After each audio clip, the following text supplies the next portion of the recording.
efforts pour aller mal. Oh, j'appellerais pas ça une épiphanie, mais j'ai remarqué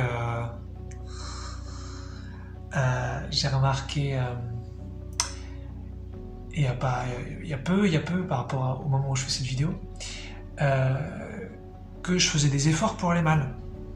Alors j'ai déjà fait quelques vidéos où j'expliquais que, d'ailleurs juste celle d'avant, où j'expliquais que c'était moi le bourreau, que c'était moi qui faisait tout, hein, voilà, si on est les créateurs de toutes les saloperies, donc, aussi, qui nous arrivent, mais donc qui nous arrivent plus, parce qu'on les fait, donc, qu'on décide, qu'on désire. Et donc voilà, donc j'observe de plus en plus mon choix d'aller mal, mon désir d'aller mal, et c'est complètement fou, mais plus je vois ça, plus je comprends l'humanité, quoi. Bien que personne n'est victime, donc chacun fait son expérience, chacun fait son truc, et donc si les gens ils ont envie de souffrir sur un sujet ou sur un autre, ils ont leur raison à eux, et s'ils sont pas conscients de ça et qu'ils ne le seront jamais, ça les regarde aussi. Il y a personne qui doit conscientiser pour conscientiser. Ça c'est un chemin que certains comme moi prennent. Il y en a d'autres, il n'y a pas que celui-là non plus. Et donc voilà, donc je vois, voilà, j'observe beaucoup, je fais beaucoup de mesures. Par exemple, au moment où je fais la vidéo, hier soir, sans dire sur quel sujet, j'ai vu à un moment donné que j'avais une grande peur qui montait sur un truc matériel, c'est-à-dire, voilà, j'avais peur qu'une chose s'abîme, qu'une chose se dégrade, qu'une chose se casse, par exemple. Comme ça, on peut l'appliquer un petit peu à tout. Et je me suis vu en train de choisir la peur. Et c'était bizarre. Enfin, c'est ce genre de truc, je le mesure maintenant de plus en plus. Et alors que c'est des peurs qui m'ont torturé toute ma vie, je me vois en train de les choisir. Et donc voilà, et je vois ça avec la haine, je vois ça avec le doute, parce que moi j'ai accumulé tellement de preuves, tellement de connaissances, tellement de témoignages, tellement d'expériences sur des sujets, que d'un point de vue rationnel, je devrais me dire, ok, sur ce sujet, je suis convaincu que... Et ben j'arrive toujours à douter de ça, j'arrive toujours à douter de ce que j'ai vérifié. Et je me dis, mais au bout d'un moment, ça sert à rien de vérifier quoi que ce soit, ça sert à rien d'accumuler des preuves, puisque je vais toujours douter. Et là, je me dis, mais alors le doute, il vient d'où? Bah, il vient de toi. Donc je me vois en train de choisir de douter, je me vois en train de choisir de haïr, donc choisir d'avoir peur, ça je l'ai dit. La culpabilité, je la suspecte, mais je la vois pas encore tant que ça. Mais j'imagine qu'elle doit être énorme. Et ah oui, et puis la honte, je me vois en train de choisir d'avoir honte. Et c'est marrant parce que vraiment, on pensait vraiment que les émotions nous arrivaient, quoi. Et voilà, à force d'études spirituelles qui nous rabâchent que non, finalement c'est nous qui les faisons. Ça y est, quoi. Moi je le vérifie vraiment, je suis en train de choisir d'aller mal. Et donc, c'est pas évident du tout, ce que je disais dans la vidéo d'avant, de rencontrer le bourreau qui est soi-même, parce que, en fin de compte, c'est un choix constant. C'est ça qui est hallucinant. Par exemple, là, au moment où je fais la vidéo, à cet instant, je vois pas clair. Enfin, je vois pas clair tout le temps, je vois pas clair seulement au moment de la vidéo, mais ça fait des années que je fais l'expérience d'une vision non fonctionnelle, qui m'apporte donc beaucoup de désagréments quotidiens et d'émotions très difficiles. De la peur, de l'injustice, un sentiment de cruauté, un sentiment de ne pas être aimé par l'expérience, par la vie, voilà. Plein de choses comme ça qui peuvent être très dures. Et c'est tous les jours, c'est pas tout le temps, mais c'est tous les jours. Et là, je commence de plus en plus à voir que c'est moi qui choisis la vue floue, ou la vue à stigmate, ou peu importe, la vue pas nette, quoi. C'est moi qui choisis la vue dysfonctionnelle, là tout de suite. À cet instant-là où je parle, je suis en train de choisir de voir mal. Et à l'instant d'après, je rechoisis. Et là, ça me met dans une position vraiment responsable, vraiment créateur. Je dis, putain, mais je suis vraiment un ouf.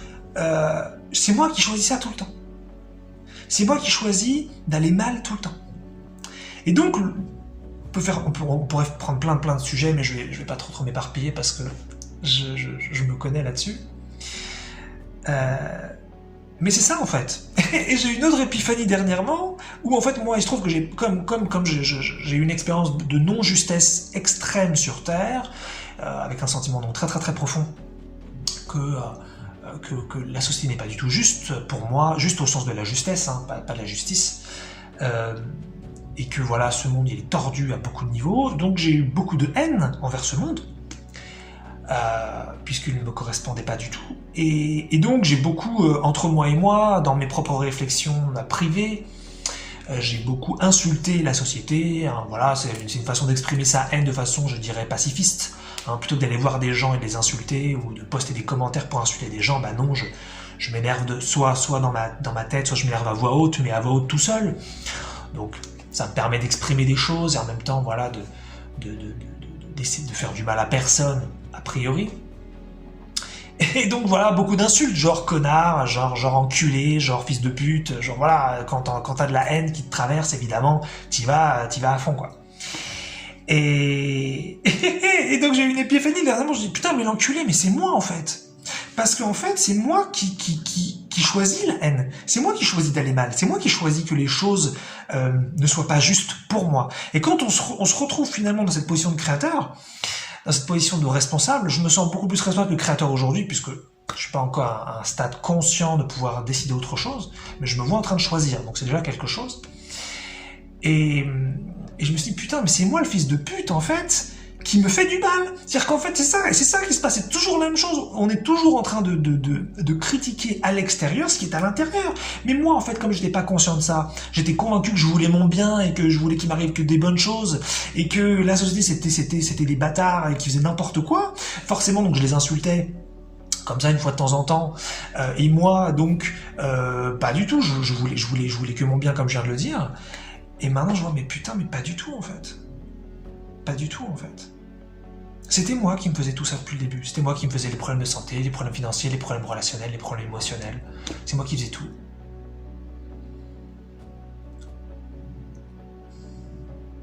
Et donc le fils de pute, c'est moi. Le bâtard, l'enculé, c'est moi. Et c'est ça, c'était super marrant, j'ai eu cette épiphanie il y a quelques jours, au moment où je fais la vidéo.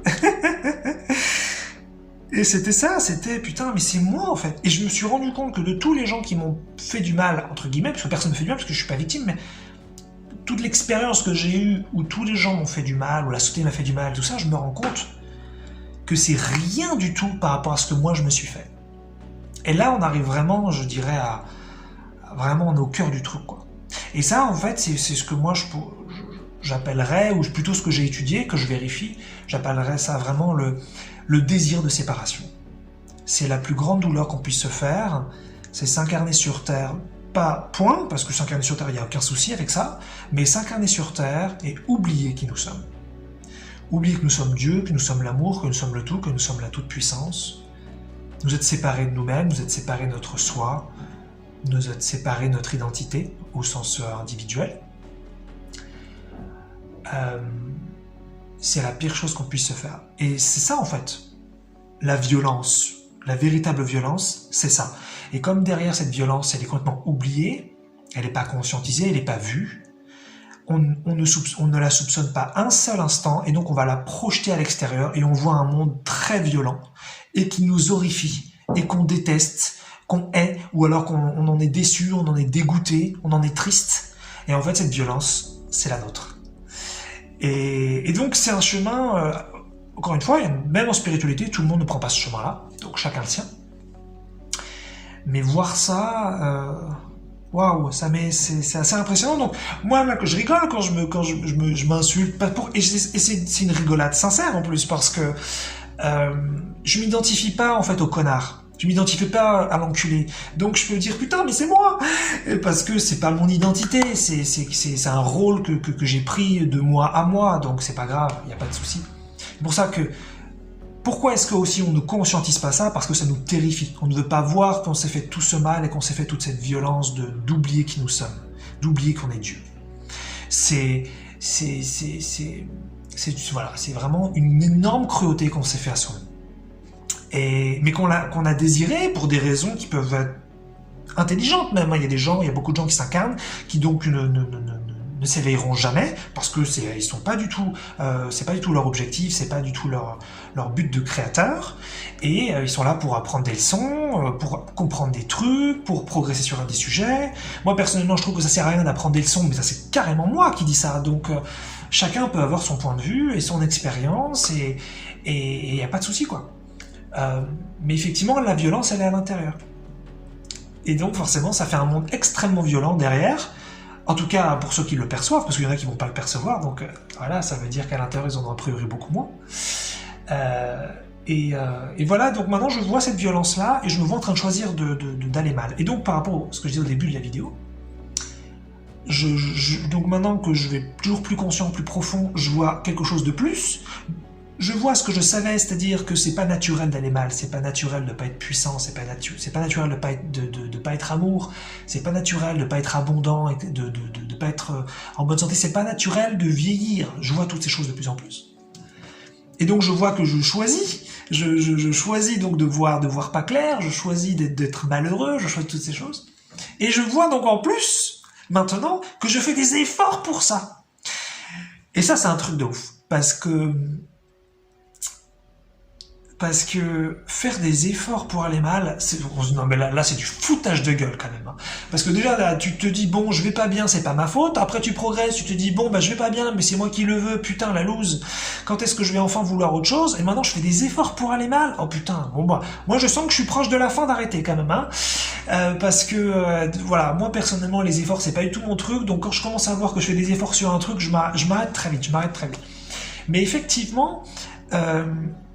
L'énergie de haïr, l'énergie de peur, l'énergie de honte, de culpabilité, de doute, l'énergie d'impuissance, d'impossibilité, ce sont des énergies qui sont contre nature. Pas illégitimes pour autant, hein. Elles sont légitimes ces énergies et ce sont des expériences légitimes. Mais elles sont pas du tout naturelles, elles sont contre-identitaires par rapport à ce que nous sommes vraiment. Et donc, pour les vivre, pour en faire l'expérience, il va falloir mettre beaucoup d'énergie pour ça. Et donc on va faire des efforts pour aller mal. Et maintenant je me vois, putain, ce qui s'est passé en fait dernièrement, j'étais là, je voyais que je me détestais, mais pour aucune raison, parce qu'en fait c'est ça l'ego, c'est ça le désir de séparation, c'est ça le truc qui est en interne. Je vois simplement que maintenant que c'était là depuis le début et que ça monte en conscience, donc je me déteste par gratuité, voilà. Je me culpabilise de m'être séparé de Dieu. Bien que ce soit faux, mais voilà, c'est ça. Et donc je voyais que j'étais en train de me détester, mais putain, mais je me fatigue. Mais pas au sens psychologique, mais oh là là, mais ça me prend de l'énergie de me détester, ça prend l'énergie de me haïr. Oh là là là là là là, mais stop. Et là, j'ai senti que ça lâchait un peu déjà. Et donc, c'est super rigolo, je trouve, de voir que on met de l'énergie pour aller mal. Et donc, oui, ça veut dire que, on met de l'énergie pour se rendre malade, on met de l'énergie pour vieillir. On met de l'énergie pour faire tout ce qu'on déteste. Parce que c'est pas naturel de vivre des choses désagréables. C'est pas naturel. C'est pas ce qu'on est du tout. Donc il va falloir donc y mettre de l'énergie. Et cette énergie, elle vient d'où? Elle vient du désir. Et oui. Elle vient du désir d'aller mal. Voilà. Donc bon, moi là-dessus, je suis un petit peu radical dans le sens... je vais très profond. Pourquoi je vais très profond? Tout simplement parce que j'ai en fait désiré aller très très mal, désiré beaucoup saboter, beaucoup échouer. Et on peut dire que j'ai échoué 90% de ce que je voulais, ça veut pas dire grand chose, mais c'est pour donner une idée. Donc ce qui veut dire qu'en surface, ça m'a apporté énormément d'échecs, énormément de déceptions, énormément de douleurs, et donc il fallait que je comprenne d'où ça vienne pour arrêter ça. Il y avait toujours le suicide bien sûr qui était disponible, et ça a été disponible très longtemps, J'en parle dans la vidéo 100, si ça vous fait marrer, accrochez-vous pour la regarder, la vidéo 100, horreur et sourire. Ça envoie du lourd. Mais voilà, peu importe, on s'en fout que vous la regardiez ou pas. Voilà, donc il y a toujours le suicide et la mort qui est disponible, bien sûr, mais parce qu'il y en a en fin de compte qui se font tellement de mal, ils ne savent pas qu'ils se font tellement de mal, ils se font tellement de mal que en surface ils en peuvent plus de leur désir d'aller mal, un désir inconscientisé, je le répète, et donc il faut autre chose, et donc ils se suicident parce que c'est plus possible. Ou alors on vit une vie très difficile, pas forcément sur tous les sujets, mais sur certains sujets. Il y en a qui sont malades toute leur vie, il y en a qui sont pauvres toute leur vie, et ils s'en sortent pas, ils comprennent pas pourquoi. Parce qu'il y a un désir de ça. Et donc voilà, moi dans mon cas, comme j'ai raté la plupart de ce qui m'intéressait, ça a fait un point commun bizarre, et donc il a fallu que j'aille très très profond pour vraiment observer, pour étudier, pour comprendre. Pour voir un désir global en fait. Alors que si effectivement, si votre vie elle est plutôt correcte, elle est plutôt cool, mais que vous avez par exemple un problème seulement sur un domaine ou deux, potentiellement vous n'allez pas besoin, vous allez pas avoir envie d'aller aussi profond parce qu'il y a des choses qui fonctionnent déjà, donc vous allez peut-être chercher des solutions de surface. C'est pas péjoratif ce que je dis du tout, c'est du voilà, vous allez faire de la médecine allopathique parce que ça fonctionne, vous allez peut-être, je sais pas, aller voir des gestionnaires de patrimoine, si vous avez un souci financier ou je sais pas quoi. En tout cas, vous allez choisir, en fait, vous allez penser que vos problèmes viennent du monde, donc vous allez chercher des solutions dans le monde. Voilà. Et c'est très bien, c'est ce que la plupart des gens font. Et moi, comme je suis allé très très profond dans l'histoire, je suis allé très très loin dans le désir d'aller mal sans savoir que c'était là, et ben voilà, ça a tout foutu en l'air, donc forcément, je découvre ça. Et donc, il me semble que je suis allé aussi profond qu'on pouvait aller, et donc là je découvre vraiment le désir ultime, c'est le désir de ne pas être Dieu, le désir de ne pas être soi, le désir de ne pas être amour, le désir d'oublier qui je suis vraiment, et cette violence-là, bien qu'on pourrait s'amuser à oublier qu'on est Dieu et en faire une expérience très joyeuse, hein, c'est pas obligatoire du tout. Mais dans mon cas, voilà, le désir vraiment d'aller mal, donc là je le touche, donc je me vois maintenant en train de choisir donc d'avoir des émotions dégueulasses, ou d'avoir des événements dégueulasses. Et je me vois d'ailleurs en train de choisir ça et en train de ne pas choisir autre chose. C'est-à-dire qu'on pourrait se dire, moi je pensais ça avant, comme je pensais que ce qui m'arrivait de mal, je ne le voulais pas, je me disais, dès que je verrais comment ça arrive, je pourrais le stopper tout de suite. Et maintenant, justement, non, puisque ça vient d'un désir. Donc non, je me vois en train de choisir d'aller mal, et je me dis, putain, mais j'ai pas envie d'autre chose, en fait. Et là ça m'horrifie, je me dis, mais c'est pas possible, mais je suis un ouf et tout. Ben oui, mais c'est ça, c'est une bonne partie des humains, c'est pour ça qu'on a plein de problèmes, c'est pour ça qu'on a, par exemple, des crises de pandémie, des crises climatiques, parce que c'est désiré collectivement. Et il faut un désir pour que quelque chose se produise sur Terre. Ce n'est pas possible autrement. Mais bien sûr, si ce n'est pas vérifié, ce n'est pas vérifié, et ça reste des mots, ça reste du blabla, ça reste théorique, et je suis d'accord. Il faut le vérifier pour être d'accord avec ça, sinon ça sert à rien, ça va faire plus du mal qu'autre chose, faut pas se faire des suggestions, je dirais, se répéter ça, c'est pas bon, je pense. Mais oui, et donc tant qu'on voit pas ce désir d'aller mal, et que on reste en surface, et qu'on pense qu'on veut aller bien, on va donc faire des efforts pour aller bien, qui en général, comme par exemple des efforts pour sauver la planète, mais ça fonctionne très mal, c'est très compliqué, c'est plein d'efforts, c'est très difficile, c'est très contracté, c'est lourd. C'est lourd, pourquoi? Parce que faire des efforts d'aller bien, ce n'est pas naturel. Alors pourquoi naturellement ça va pas bien? Parce qu'il y a un désir d'aller mal, et qu'on fait des efforts pour ça. Et donc si on lâche ces efforts d'aller mal, a priori, moi j'en suis pas là encore, bien que je le touche du doigt et il se passe de plus en plus de petits trucs, mais j'en suis pas complètement là. A priori, ensuite c'est la justesse de ce qu'on est qui prend le dessus, et puis voilà. Là je théorise un petit peu parce que ça je commence un petit peu à le toucher, mais je le vis pas encore pleinement, donc je dois trop en parler. Mais voilà, ce que vraiment là je découvre, c'est que je fais des efforts pour aller mal. Et de ça va me casser les couilles très très vite. Parce que aller mal, c'est une chose, vouloir aller mal, c'en est une autre, mais faire des efforts pour ça, se fatiguer pour ça, se prendre de l'énergie pour ça, ça va vite me faire chier cette histoire. Ça va vite me faire chier. Donc voilà, faire des efforts d'aller mal, je trouve ça génial, mais en même temps ça fait sens.